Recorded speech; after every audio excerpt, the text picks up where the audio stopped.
নমস্কার, আপনারা দেখছেন দ্য ইন্ডিয়ান ইনফরমেটিভ চ্যানেল। শুরু করছি আজকের ভিডিও। আজকের যে বিষয়টা নিয়ে আলোচনা করব, ইতিপূর্বে আপনারা প্রত্যেকেই দেখেছেন যে বাংলাদেশে যে অন্তর্বর্তী সরকার গঠন হয়েছে, সেই সরকার এখন পর্যন্ত 1 মাস পর্যন্ত সেই সরকারের মেয়াদকাল হয়েছে। আর এই 1 মাসের মধ্যে বাংলাদেশের যে অন্তর্বর্তী সরকার ডক্টর ইউনূসের নেতৃত্বে হয়েছে, তাদের যারা ছাত্র নেতা যারা এই অন্তর্বর্তী সরকারে বসেছে, তারা বসার পরপরই কার্যত ভারত বিরোধিতায় লিপ্ত হয়েছে। এবং এমনও শোনা গেছে কিছু বাংলাদেশের যারা নেতা, ছাত্র নেতা যারা এই অন্তর্বর্তী সরকারে রয়েছে, তারা কার্যত হুমকি দিয়ে বলেছে যে ভারতের চিকেন নেক থেকে ভারতকে বিচ্ছিন্ন করে দেবে এবং আমাদের যে নর্থ ইস্টের স্টেটগুলো আছে সেই স্টেটগুলোকে ভারত থেকে বিচ্ছিন্ন করে দেবে। এখন ঘটনা হচ্ছে যে এই যে কথাটা তারা বলছে, এর পেছনে কি উদ্দেশ্য রয়েছে এটা আমি বলে দিই। প্রথমেই আপনাদের সামনে বলে দিই যে আমি যে কথাটা বলছি, আমি বিশদভাবে এই কারণেই বলতে পারছি না। তার কারণ হচ্ছে বিভিন্ন রকম কপিরাইট স্ট্রাইক বা বিভিন্ন রকম স্ট্রাইক আমার চ্যানেলের উপর মারতে পারে, সেই জন্য আমি বিশদভাবে বলছি না। আপনারা জানেন যে মূলত এই সরকারটা গঠন হওয়ার পর থেকেই কার্যত ভারতবর্ষে যে সম্প্রদায়ের লোক সব থেকে বেশি রয়েছে, এই বিষয়ে আপনাদের সামনে আর ডিটেলস আমি বললাম না, সেই ধর্মাবলী লোকেদের বিরোধিতাই কার্যত বাংলাদেশের এই অন্তর্বর্তী সরকারের যারা মাথা রয়েছে তাদের কিন্তু মুখ্য কাজ। আর এই সরকারের এই যে সরকার গঠন হয়েছে, তারা ভারতের যে সংখ্যক লোক বেশি বাস করে, যে ধর্মাবলীর লোকেরা বেশি বাস করে, শুধুমাত্র তাদের বিরোধিতা তো আর প্রকাশ্যে তারা করতে পারছে না, সেই জন্য তারা ভারত বিরোধিতায় লিপ্ত হয়েছে এবং ভারতকে তারা নানা রকমভাবে হুমকি দিচ্ছে। একবার বলছে চিকেন নেককে আলাদা করে দেবে, একবার বলছে ভারতের যদি বিএসএফ গুলি ছোড়ে তাহলে তার বিরুদ্ধে আমরা সেনাবাহিনীকে সেইখানে নিয়ে আসবো এবং ভারতের বিএসএফের বিরুদ্ধে আমরা অ্যাকশানে যাব। ভারতকে আমরা ইলিশ মাছ দেবো না, ভারতকে এই দেবো না, ভারতকে সেই দেবো না। এখন ঘটনাচক্রে সত্যি যদি ভারত বাংলাদেশের ওপরে যদি কোনো প্রিভেন্টিভ অ্যাকশন নেয়, তবে পৃথিবীর মানচিত্রে বাংলাদেশ নামক দেশটি আদৌ থাকবে বলে আপনাদের মনে হয়? আর যারা অন্তর্বর্তী সরকারের এই কথাটা বলছে, হয় তারা মূর্খের স্বর্গে বাস করছে, আর না হলে তারা জেনে শুনে তাদের যে মেয়াদকাল, সেই মেয়াদকালটাকে আরও দীর্ঘমেয়াদী করার জন্য তারা কিন্তু ভারত বিরোধিতায় লিপ্ত হয়েছে। তার কারণ তারা ভালো রকম জানে যে যদি আমাদের এই মেয়াদকালকে বাড়ানো যায়, শুধুমাত্র ভারত বিরোধিতাই কিন্তু একমাত্র লক্ষ্য। আর ভারত বিরোধিতা করলে বাংলাদেশের সাধারণ মানুষ ভারতের বিপক্ষে কথা বলবে এবং আমাদের যে মেয়াদকাল থাকবে এবং আগামী দিনে যদি আমরা কোনো নতুন সরকারে অংশগ্রহণ করি, সেই সরকারে আমরা খুব সহজেই জিতে যাব।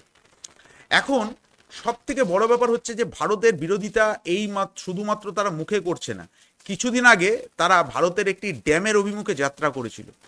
এই যে ঘটনাটা যখন ঘটে, তখন বিভিন্ন রকম ভারতের মিডিয়াও বলা হচ্ছিল বা বিভিন্ন রকম জানা হচ্ছিল যে যদি সারা সত্যি ভারতের ভারতের অভিমুখে যাত্রা করে, একবার ভারতের ভেতরে ঢুকেই দেখুক কি হয়। অতএব যে কথা সেই কাজ।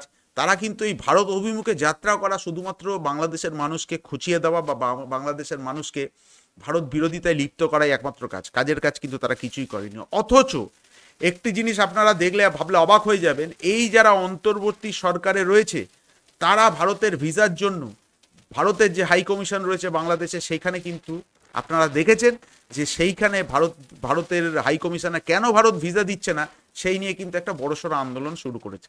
অতএব যে দেশের বিরুদ্ধে বিরোধিতা করছি, সেই দেশের ভিসার জন্য কিন্তু তারা আবেদন করছে এবং কেন ভিসা দিচ্ছে না এই নিয়ে তারা আন্দোলনে নেমেছে। এর থেকে আপনারা বুঝতে পারছেন যে তাদের মোটিভটা কি। আর দ্বিতীয় কথা হচ্ছে, আপনারা জানেন যে ভারত বিরোধিতা শুধুমাত্র যে তারা মুখে করছে তা না।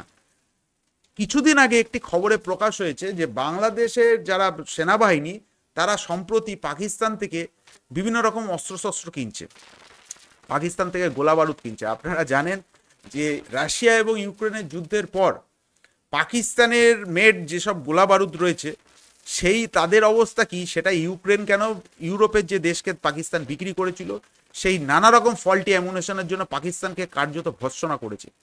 তো হঠাৎ কি হলো যে বাংলাদেশকে পাকিস্তান থেকেই অস্ত্রশস্ত্র কিনতে হয়েছে। আবার আমি বলছি, এটা শুধুমাত্র ভারত বিরোধিতার একমাত্র লক্ষণ। এবং এই ভারত বিরোধিতা করতে পারলে যারা অন্তর্বর্তী সরকারে রয়েছে তাদের মেয়াদকাল আগামী দিনে বা কোনো নতুন সরকার গঠন হলে তারা যাতে সেখানে অংশগ্রহণ করে এবং জিততে পারে, সেটাই তাদের মুখ্য উদ্দেশ্য। আর সর্বোপরি তারা বিএসএফকেও থ্রেট করছে যে কেন ভারতের বিএসএফ গুলি চালাচ্ছে।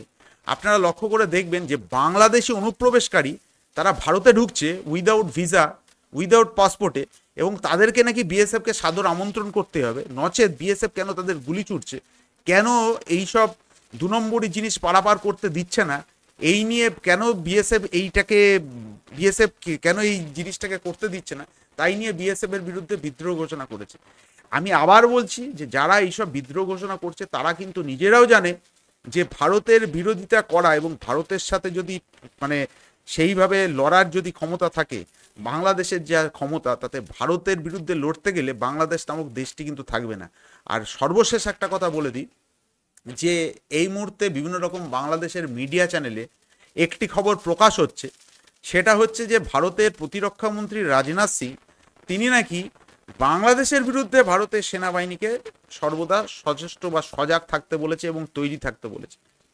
এবং বাংলাদেশের মিডিয়ার ধারণা হচ্ছে যে এই বলার পরপর ভারত নাকি বাংলাদেশের উপর আক্রমণ করতে পারে। আমি আবার বলছি যে বাংলাদেশের যারা অন্তর্বর্তীকালীন যারা সরকারে রয়েছে তারা যে শুধুমাত্র মূর্খের কাজ করছে তা না, বাংলাদেশের মিডিয়া তারাও বাংলাদেশের মানুষকে বা বাংলাদেশের জনসাধারণকে যে রীতিমতন মূর্খের স্বর্গে বাস করিয়ে রাখছে, এটা তার জ্বলন্ত উদাহরণ। সর্বশেষে আবার বলছি যে বাংলাদেশের যে এই ধরনের যে প্রোপাগান্ডা শুরু হয়েছে, এই প্রোপাগান্ডা যদি সত্যি ভারত সরকার অ্যাকশন নিতে শুরু করে, তাহলে বাংলাদেশ কিন্তু আর বাংলাদেশ থাকবে না, বাংলাদেশ কিন্তু কতগুলো টুকরোতে ভাগ হয়ে যাবে। তো আজকের ভিডিওটা আমরা এখানেই শেষ করছি। এই ভিডিওটি কেমন লাগলো অবশ্যই আপনারা কমেন্টস করে জানাবেন। ভিডিওটি শেষ পর্যন্ত দেখার জন্য ধন্যবাদ। জয় হিন্দ।